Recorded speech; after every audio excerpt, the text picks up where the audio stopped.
Tu veux prendre la parole? C'est pas pour prendre la parole. Après, la dame bulgare, elle a juste une annonce à faire, elle. Elle est où la dame bulgare? Elle est avec Dominique Avian. Je viens d'un côté. Bien, bonjour à tous. Alors, donc je voudrais vous dire tout de suite, d'abord, pour commencer, que je ne suis pas du tout sur la ligne de ce que je suis en train de voir.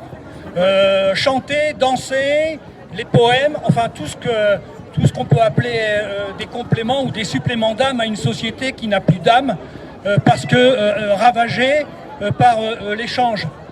Ce que je vois en ce moment, c'est exactement ce que l'on voit dans des rassemblements avec les syndicats, par exemple, qui chantent et qui dansent, pendant que les gilets jaunes, comme je l'ai vu en 2019, se faisaient matraquer et gazer par les policiers. D'ailleurs, entre parenthèses, je dis précisément que je n'ai pas été à la manif du 1er mai avec les syndicats, pour deux bonnes raisons déjà. C'est que premièrement, 2018-2019, nous les gilets jaunes, on a été gazés, matraqués, et jamais aucun syndicat n'a levé le moindre petit doigt pour nous soutenir. Et par la suite, alors les gilets jaunes, c'est 25 personnes qui ont perdu un œil, 5 personnes qui ont perdu une main, plus de 200 blessés graves qui vont être marqués à vie, et des milliers de gilets jaunes, de personnes, femmes, hommes, retraités et autres qui ont été arrêtés à l'époque. Voilà. Le deuxième point, c'est que quand le gouvernement a décidé de mettre à pied des dizaines de milliers de soignants et d'infirmières, aucun syndicat n'a levé le moindre petit doigt. Au contraire, ils intervenaient pour dire qu'il fallait absolument qu'il y ait une vaccination obligatoire imposée à l'ensemble de la population. Et je terminerai aussi pour dire que la CGT, par exemple, je viens de le découvrir parce que c'est bien caché, a retiré de ses statuts depuis 1971 l'abolition du salariat. L'abolition du salariat.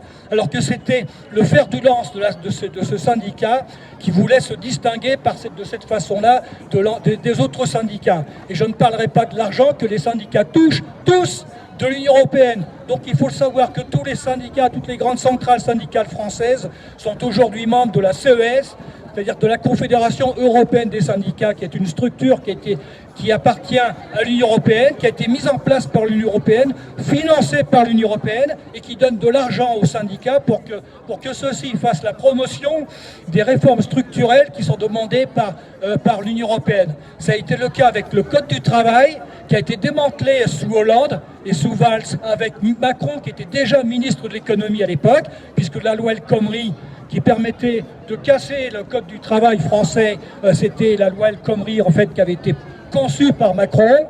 Et aujourd'hui même, la réforme des retraites qui est demandée, que Macron a fait passer par le 49.3, il faut bien le préciser que c'est une réforme de retraite, une réforme structurelle qui a été réclamée par l'Union européenne et pour lequel les syndicats tels que la CGT, la CFDT, Force ouvrière ont touché de l'argent pour faire la promotion de cette réforme structurelle et qu'on retrouve ensuite dans la rue à Paris pour faire des manifestations contre la réforme des retraites.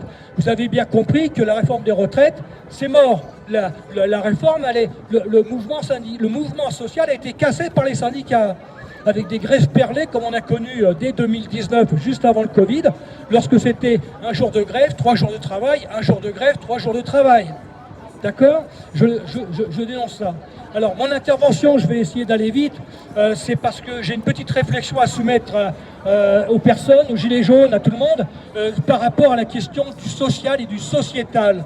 Voilà. Ce que je voudrais dire, c'est que, aussi paradoxal que cela puisse paraître, par rapport aux luttes qui vont surgir, notre pire ennemi, ce ne sera pas Macron, les matraques des CRS et de la gendarmerie mobile, non.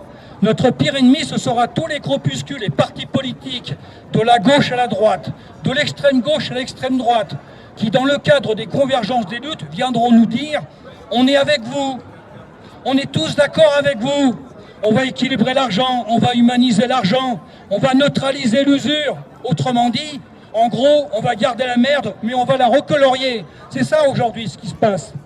Donc le point commun à tous ces mouvements et partis politiques, c'est celui de vouloir peser sur l'orientation de la contestation et des luttes pour enfermer les gens dans le cadre de la construction d'un capitalisme plus humain. Car bien évidemment que jamais vous ne les entendrez parler de l'abolition du salariat, de l'argent et de l'État.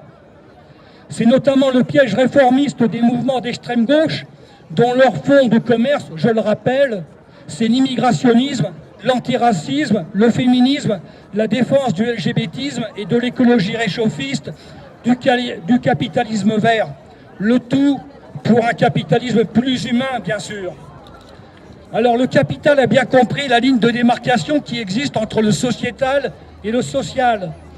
Il a bien compris que plus nous irons vers le sociétal, et plus nous serons récupérables. Et que plus nous quitterons le sociétal pour retourner vers le social, et moins nous serons récupérables. Le grand enjeu qui se joue actuellement, je vous le dis, c'est qu'il ne faut surtout pas tomber dans le piège que vous nous tendent le capital des métropoles privilégiées de la mondialisation. Heureuse, qui est celui de nous pousser à la guerre sociale ethnique pour empêcher la guerre sociale de classe. L'avenir qui se joue, je vous le dis, c'est soit une guerre civile ethnique pour nous enfermer dans des ghettos de l'argent et de l'État, dans le cadre d'une pensée réformiste de soumission qui veut réaménager la servitude, qui veut réaménager l'argent, qui déjà demande l'aumône, celle de pouvoir vivre dans le cadre de la construction d'un capitalisme plus humain. Ou bien, c'est soit une guerre civile de classe pour nous émanciper contre l'argent et l'État, dans le cadre d'un mouvement relevant d'une pensée radicale d'insurrection, radicalement insurrectionnelle, porteuse en elle-même d'un monde nouveau. Donc je terminerai en disant que la question importante, aujourd'hui, ce n'est pas d'où l'on vient, mais où l'on va. Ce qui importe, ce n'est pas notre provenance, mais notre destination. Car nous sommes notre histoire dans la destination, à condition toutefois que nous prenions pleinement conscience de la question centrale qui est notre aliénation arraisonnée par le fétichisme de la marchandise. Voilà cette réflexion que je voulais apporter aujourd'hui. Donc je le dis à mes camarades gilets jaunes et aux personnes qui veulent aller de l'avant. Nous pouvons tous devenir des jalons de conscience individuelle pour aller à la rencontre d'autres jalons de conscience individuelle afin de mettre en place un réseau de conscience collective pour pouvoir diffuser de manière radicale la pensée critique qui nous amènera, j'en suis persuadé, à un autre monde que celui que nous connaissons aujourd'hui. Merci.